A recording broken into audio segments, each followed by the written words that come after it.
I am so excited to be here with my friend Jess Velarde. She is an oil painting and also an artist instructor, and she is amazing at what's the word I'm looking for here? Sharing with her audience. Practice, practice, practice, practice, practice, practice, practice. That is the main thing I have seen in her feed for, I don't know, the past 5 years or so that we have known each other. And I mean, she says it so in such a way that's so inspirational. So if you are not already following her, I would highly recommend that you go over to her account real quick. Just hit pause. Jess Velarde Art. Mm-hmm. Did I get it right? JESVELARDE Art. A-R-T. Yep. Find her on Instagram and then come back and listen to the rest of it. Okay. So let's get started. I like to ask all of the artists that I've done these interviews with, are you willing to share where you are at financially through your art? Is that something you're comfortable with? And Jess said yes. So she gave me a couple notes beforehand. She averages around $3,000 a month. Sometimes it's less, sometimes it's more, depending on what she's doing. And she has a couple of different streams that help her get there. Do you want to touch on that, Jess? Happily. Yes. So I actually get this question a lot on Instagram as well. For a little more background, I've been painting on and off for about 5 years, as long as I've been sharing my work on Instagram. I've been working with Jessica for the last year. We just realized it was our 1 year coaching anniversary coming up. Yay. We started last April. And since then I'm currently averaging about that 3,000 a month. It is when she asked if I would share numbers, I said, yes, as long as we talk about them in those terms of averages, because it does vary so much. And I do have a few different streams, like she said. So my primary stream of income is selling originals. I'm going to pull up my notes here and talk numbers. Because I think that's very helpful. So currently, I average in art sales from around $1,200 to $2,400 a month. Sometimes that is way less. Sometimes it's nothing. Sometimes it is, for example, this month I made $6,000 in original sales because I did a large studio clear out sale. I sold about 30 paintings for about $200 each and averaged $6,000. Amazing. Which is amazing. It feels great. But the month before that, I was preparing for the studio sale. I wasn't doing a lot of selling of other work. I maybe sold 1 or 2 paintings. I think I made like $400 from selling originals. So that's why we say it averages out. And and I don't expect it to be the same every month. That's my primary source of income with it, though, is selling. I have a Shopify site and I have a mid-size email list and a large Instagram following. That's where most of my collectors come from, as well as people I know in real life, friends, family. They count too. They are a large portion of my collectors, and I'm very, very grateful for that. So the majority of my income comes from that. In addition to that, I've been seeing a lot of consistent income lately from actually Reels bonuses. So if you're not aware, Instagram came out with a incentive program to pay creators directly just for creating content based on how many views they get. So I opted into that. I realized that's a very frustrating one because it's not available to everyone. And it seems kind of random. It's not even just large accounts that get it. And this started when my account was about half the size, less than half the size of it was now. That is about $400 to $700 a month, depending on how many reels I create and how many views they get, if I have any go viral or anything like that. But it does bring in a good chunk extra that has been very helpful. I don't know how long this is going to last. I don't know how long Instagram is going to do this, of course. So it's not something I am relying on, but it is something that I'm taking advantage of while I have access to it. I'm going to stop you real quick. Just in case you're watching the replay, it is March 28th, 2022. Okay, keep going. And I think this bonus started in November of 2021. Because you did that. Yeah. Mm-hmm. So October, November, 2021. It's when it started. I think the first month I earned like $300 and then it's been up to $700. So that's super cool. That's been neat because I am creating content to try to sell my work anyway. So it's nice that I've been able to generate extra income for something that I would already be doing, which is wonderful. Again, I don't know how long that'll last. So just, Take I think advantage a while good you can. example of taking the opportunities that arise for those diverse income streams. In addition to that, I do private art lessons. So I have a couple, I have done some workshops and I plan to do more in the future. Currently, I'm just doing private art lessons for a couple students and I charge $50 an hour for that. So depending on that brings in another few $100s a month. And then miscellaneous income. So things like if I do a workshop or, for example, a friend is using my work, I'm doing a time-lapse video of a floral painting for her music video. She's a musician and she's, paying me to collaborate with her on that. So there are things like that that come up that are not consistent. They're very kind of random projects or collaborations. I think I would put commissions in here as well. I don't do a ton of commissions. I mostly sell originals that I've already created, but when I do a commission, I consider it like a extra collaborative project that brings in a little bit more. And so that's from another $200 to $600 a month, which comes And I out just want to point out real quick. Sorry, I didn't mean to interrupt you. I thought you were pausing. I wanted to point out that you have plenty of potential commissions that you could follow up on, but that is not your path. It's not what you decided to do. You would rather spend your time creating more original work and marketing that instead of following the commission line. So yes, while things can pop up, such as Instagram Reels, is it aligned with what you want to be doing? Yes or no? Okay, sorry. That's 100%. And the way that worked out in practice is that I price my commissions a little bit higher than my originals. And I offer a very specific range of sizes. That's something Jessica and I have worked on and figured out. So it is something I offer. It is something I will, reply to people on, but it's not something that's accessible to most people. And that's intentional because it's not the work I enjoy most. I want to make sure that if I say yes to one of those projects, it's really, truly in alignment with the type of work I want to be doing. And pricing it in that way kind of filters that out. People who are really excited about it and really think I'm the only artist who could create what they want will continue pursuing it and working with me, and we'll find a way to make it happen. And I'll enjoy that process. I make it a little less accessible. And same thing. So with the Reels bonuses, again, that's something I was already doing. That's something I actually really enjoy making Reels. I have a lot of fun with it. I geek out about it. I really like doing it. And so if I hated it, I wouldn't rely on that. Same thing with the art lessons. That's something that, doing workshops and classes and just teaching more regularly is something I want to do more of in the future. Doing these private lessons is, it's with people I like. It's with students that I enjoy working with. It's time well spent that I really enjoy. And it's also, I'll have my students come in, I'll work on my own originals while they're working on theirs, and I'll just check in. I'll make sure I coach them through it, but I'm also just there painting. It's sort of all of these various things. I try to keep them as much in alignment as possible with what really brings me joy.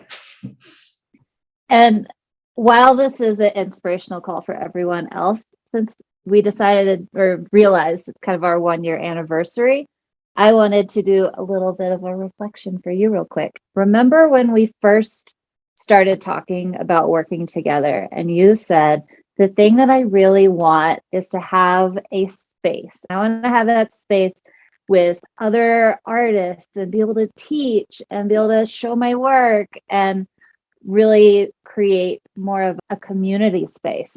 Since then, you have started teaching, you have gotten your own studio, like you have made a lot of big steps toward that. I just wanted to say, awesome. I'm so proud of you. Thanks. Okay, so we have the 3 questions that I always ask. Number 1 is, what has been the biggest shift that you needed to make in order to get to where you are now? Now being 3,000 a month average income is what we'll stick with for that question. That my work is worth investing in for other people. So This might be cheating, but I kind of have two answers for this. I think they're deeply connected. So one is that my work is worthy of collecting. Like you decided it's worthy of collecting. Is that what you mean? I think it took people investing in it and telling me that for me to start making that shift.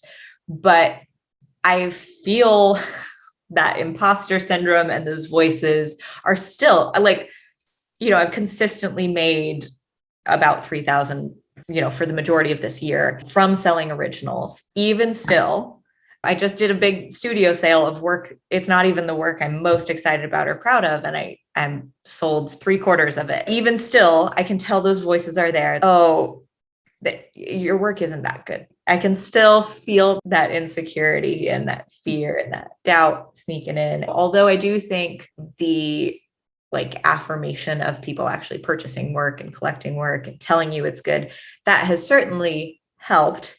I know that it's not a reliable source for that belief at all, because it will come and go. It's so dependent on so many other factors, many of which have nothing to do with me or my work, some of which do. And there's part of that, you figure out, but I have to ground myself in that belief. And that's going to take work to do it. Yeah, it is a choice. And I think it's connected to, I talk a lot on Instagram and just online and in any conversation with anyone who will talk to me about art.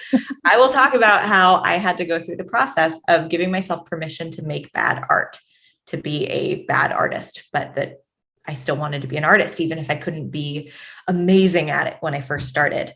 And I put the work in and I became a good painter and I started making better and better work.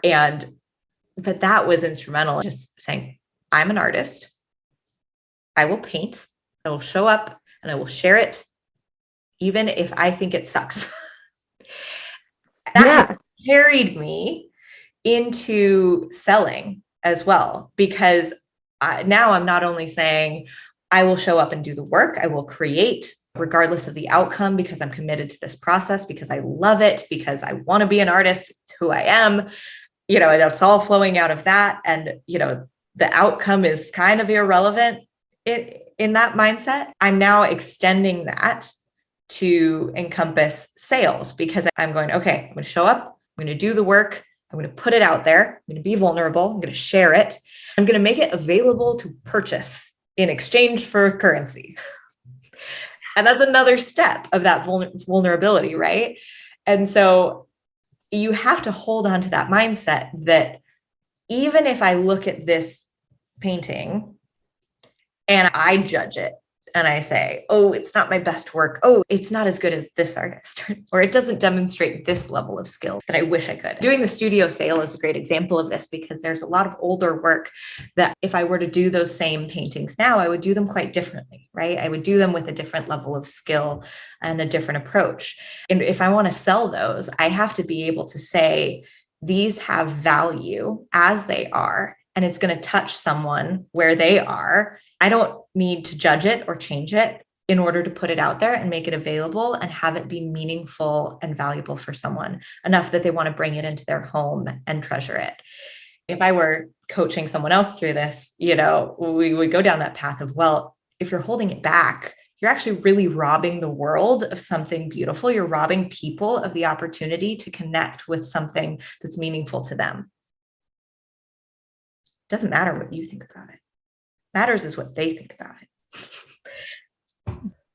In terms of so many. I'm like, which one do I grab onto? But I think the fact that you said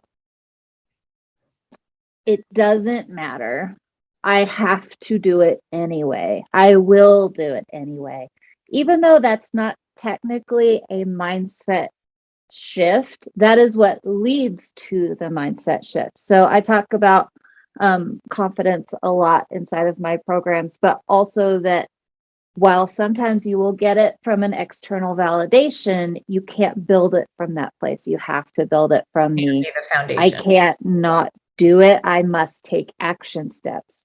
Those action steps, as Jess has learned, lead to the external validation. Conviction, I guess that works too. And it turns into this cycle almost of I am putting in and getting back. I think that was well, I don't know. You made so many good points there, but that was the one that stood out to me the most. So thank you for sharing that. So in summary, biggest mindset shift is you don't have to have a mindset shift. You go forward. Gotta do the things, which is spoilers. That's my answer to your next question. Well, that sounds like a good segue. I have a puppy. Hi. Hi. So what one practical step have you taken that has gotten you the furthest? Do the work. The work. To show up and keep painting and to make the work available for sale. Put it out there. Make the work, share it, make it available for sale. And like what you said earlier, that actually saying it is for sale is another layer of vulnerability that is not always that easy. Because people could not want to buy it, which happens all the time to me. So yeah, I mean, that's how sales work. Some people want to buy it, some people don't, and that's okay. That should be the way it is. But I'll be scrolling through reels just for inspiration one day and see artists that I like, and I'll click through knowing nothing about them to see what they're about. Do they have work for sale? How do I buy it? Like, just to kind of get a gauge on who they are.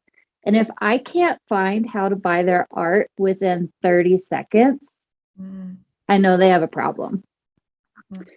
And that's the majority of what happens is I can't figure out how to buy their art. Maybe I see that they have a link in bio and then there's 15 links and I don't know what to click. And even if I did, I go the wrong one, by then I'm just lost. You have to, you have to make it so easy in order to get that proof that you are searching for. So how do you do that, Jess? So practically, I really like having my own shop. I like having control over how people can purchase my work. So I have a Shopify page. I like their back end shipping, order management. They make it very easy and very organized. Just naturally, it's very user friendly. And I have a link. I do have multiple links through my Instagram bio, but I only have 3. So people can go to my website if they want to read my bio, look at my portfolio, that kind of thing. They can shop original artwork and they can sign up for my email list. So clear. So it's very clear. And I don't even really change it if there's something, I've done a podcast interview, stuff like that. I'll put that in my stories. I keep it very clear. I always keep that link to shop in my bio. Do you tell people to go to the link in your bio? All the time. So depending on what I want people to do at the time. So for example, prior to studio sale, for example, actually, that's not something people can access publicly right now because I wanted it to go out to my email subscribers first.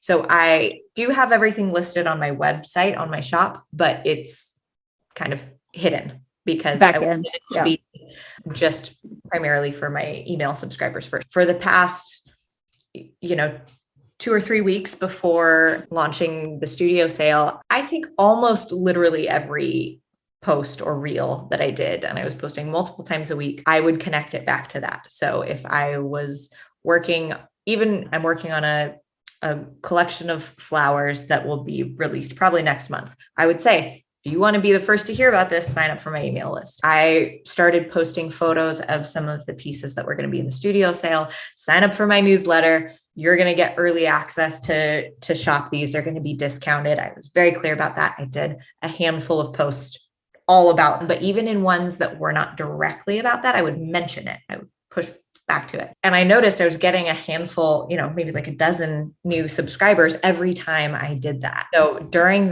those few weeks of pushing that, my email list, I just started it this year. So it's comparative to my Instagram following. It's still quite small, but I think I went from 200 to almost 500 in that time. Jessica's helping me send out more emails because I'm shy about it, but I'm getting better. And then through the email, I sent out a few just talking about the studio sale and leaning into, why these paintings are meaningful and what they mean to me and what they, collecting art like that means to other people, and emphasizing the rarity of it, emphasizing the sort of specialness of getting access to these originals at a discount, and kind of the unique position that I'm in as I'm starting to do bigger, more expensive work. This is a really big deal for people to have access to these pieces at these prices. And so very clearly communicating that on Instagram, in those emails, and then having a way for people to sign up that's very obvious. Yeah, I think that's it. No, that's really good. The thing that I wanted to pull out of that you were saying, just to re-emphasize for people who are listening, is she repeated herself like a broken record. Most people are so afraid to do that. So afraid, because why? I don't know. Someone will think something about them. But every time she said the same thing again, she got another dozen email subscribers, and then another, and then another. And if she'd been afraid to say it and only said it once or twice, her email list would be at 225 instead of 500. Yeah. That's a major difference. Mm-hmm. 2.5 times. Mm-hmm. Yeah, I just remembered what I was going to say. I copied and pasted things that I had shared in Instagram captions into my email and sent that to my list. I tweaked it a little bit, and I got a little bit more vulnerable. I got a little more specific. I emphasized the sales aspect a little more, but I literally just cannibalized what I wrote. I'll do that on Instagram posts as well. I have used the exact same caption on a reel and a post, because those go to very different audiences, the way Instagram works. And you know what? Same people engage on both. No one cares. Most people don't read it. So nobody cares. And I will literally reuse the exact same thing. And yeah, literally no one cares. No one cares. And if they unfollow me because of that, they probably weren't going to buy my work anyway. No, they definitely weren't. Fun. Farewell. Wish you the best. Thank you for leaving. That's another thing that I absolutely adore, is that mindset switch that you just said. Thank you for leaving. It's a good thing when people leave you. That means that you are saying something that means something, and that people care to hear. Some people care to hear, other people do not want to hear, and that's why they're leaving. Yeah, if you're not offending anyone, you're probably not sharing very many real thoughts. And not even offending. Like, yeah, offending is like the common word used for this thought process. No, but you're not wrong. You're right. But even something so simple as, keep practicing. You probably suck right now, but you'll be amazing in 5 years. You would never say it like that. I just said it like that. I come close to that. I talk about, if you're new to my work or my content, I talk a lot about how I think the word talent, as we often use it, is kind of a myth. It's also really unhelpful. Like, it just doesn't help, because it's so easy to get stuck in that mindset of, if I'm not naturally good at this without practicing, then I'm not supposed to do it. I'm not actually an artist. What? And that idea, as easy as it is to understand, can be very divisive. Like, some people are going to go, yeah, right. Talent is talent. I'm talented. You can't tell me otherwise. Other people are going to go, I've had people say that. My goodness. Oh. I think you just touched on something really important. The reason I'm so happy that people who completely disagree with me on this will just leave is that they're not who I'm talking to. That's not the conversation I feel called to have. I appreciate different perspectives, and there's nuance to this always. And, I love engaging in the nuance with people. It's not that. I'm talking about the people who are like, this is dumb, you're stupid. Of course, talent is real. It has nothing to do with practice. Yeah. It's the person who's sitting there going, it's me 10 years ago. It's the person who's sitting there going, oh my God, I thought I just wasn't cut out for this. And to hear that sort of healing balm of you can absolutely do this and it's worth doing. You're capable of doing it. It just takes so much more work than you thought it was going to, but you can do it. Like, I want to have that conversation. I want to speak over that person who's sitting there feeling that way. This is also why I want to teach. I get excited about it because I wish someone told me that 10 years ago. Thankfully, once I got into art school, I did an MFA program where I had instructors who said those things over me, and it was amazing. It was so healing. It's what got me to where I am now. It's what helped me make those mindset shifts to put in the work. But goodness, I wish someone told me sooner. And so I'm gonna. Why did you tell me 20 years ago? I'm gonna yell that from the mountaintops, because there are so many people who probably need to hear it. There's so much art that the world is missing out on, and creativity that the world is missing out on, and joy that those potential artists are missing out on experiencing because they don't think they're cut out for it. When the reality is, you just have to learn the skills. And so clearly I get very excited about this, very passionate about very emotional. I do think there are aspects of those mindset shifts that translate to sales. Absolutely. It's the same kind of thing. It's that posture of, this work is worth doing and it's meaningful to, put in the work to get better at it. But that quality is, like, to some degree irrelevant or just not as important. It's important, but that's not the thing. The thing is the practice of creating. And I think in that, it's also the practice of sharing and of making it available for people to support you financially so you can do more of it. Mm-hmm. That's worth doing. That's worth pursuing, and learning how to do well. Your practice, your work, your creativity is worth it, regardless of that skill. I say this a lot, but I believe that business and sales are like the biggest catalyst to personal growth and mindset changes. Just like Jess believes that painting consistently and sticking with the practice is the biggest shift to mindset changes. So it's almost about overcoming your own personal threshold, the thing that you most want to bring to the world, to create, and learning the skills to go after it despite where you are at right now. Okay.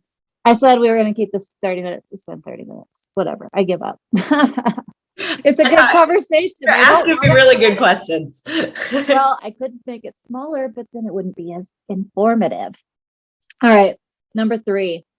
What advice do you have for someone who isn't sure? I think I know you're going to go with this.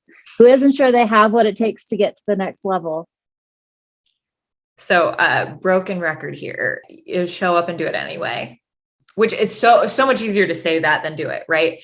But Sure. at the same time, it's actually, like, kind of easy, because the answer is not that you have to fix yourself or think differently. Just get over it. That never helped anyone. So for me, like, going back to that parallel of painting itself, because I think every artist listening will probably track with that on some level. I had to, I was insecure. I didn't feel like a real artist. I thought everything I created sucked. I thought I did not have the skill. I wasn't cut out for it. I was terrible. And I was inexperienced. So I was not a great painter when I started. The work I made was objectively not very skillful. It wasn't very good. And so those things were rooted in my experience. This is not going well. I had to commit to say, okay, even when I feel like this and this is all I can see, avoiding it hasn't gotten me anywhere good.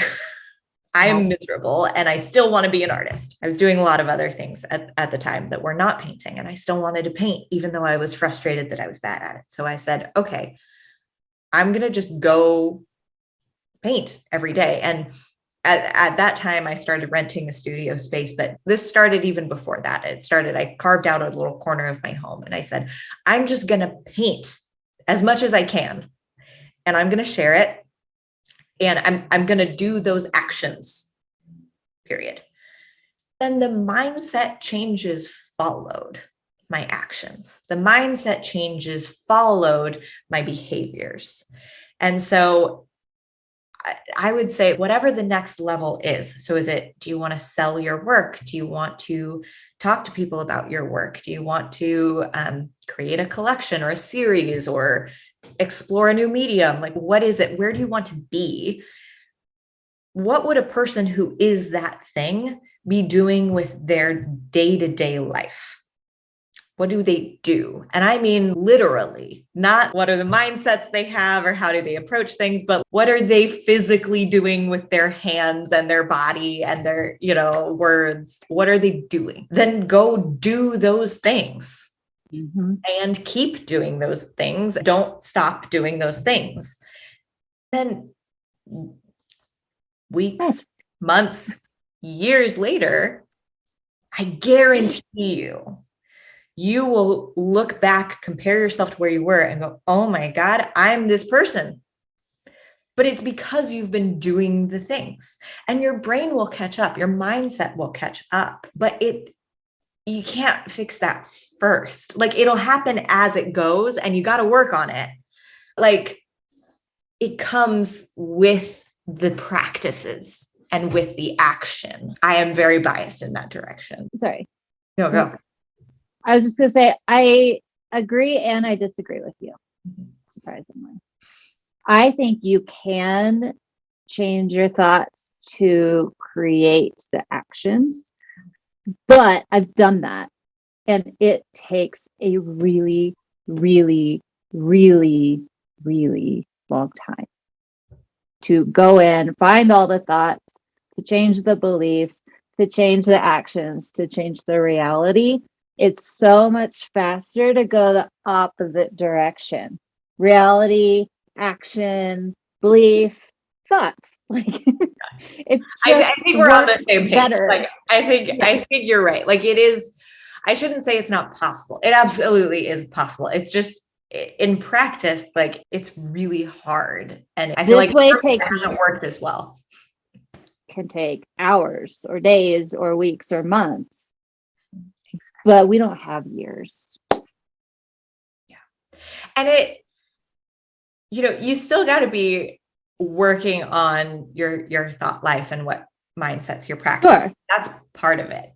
That's purposeful. I think it's both, right? So you also don't just show up and do the things and then magically, like, it takes some level of intentionality and awareness and reflection and going through that process. So you're still doing that work of mindset shifts and mindfulness as you approach it. It still takes those practices, but those practices are just so much more effective when you pair it with doing the work. They can feed each other. Exactly. Instead of you just trying to make believe the work that you are working on. Yeah. Good stuff. I don't know if I've ever said it that way before, but that's the thing, isn't it? Let's see. Anything else you want to add to someone who is maybe, let's say, 10 steps behind you? So maybe they're making $300 a month with their art. What is the next thing you would tell them to go do? Specifically.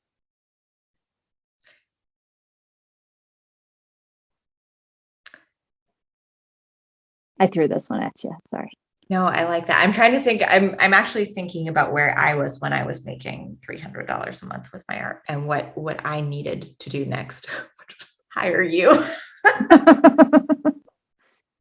Literally what I did. Good answer. So probably what I would recommend is looking at how are you making that $300 a month? What is working?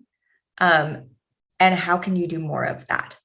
And I'm not talking about, just paint more, because when I was making $300 a month, I was selling paintings for $50 to $75 that I should have been selling for like $300. And so I was selling a lot, I was working a lot, but I wasn't making much money. So I'm not saying just like scale that and work yourself to the bone necessarily. That's not what I mean by duplicate or multiply.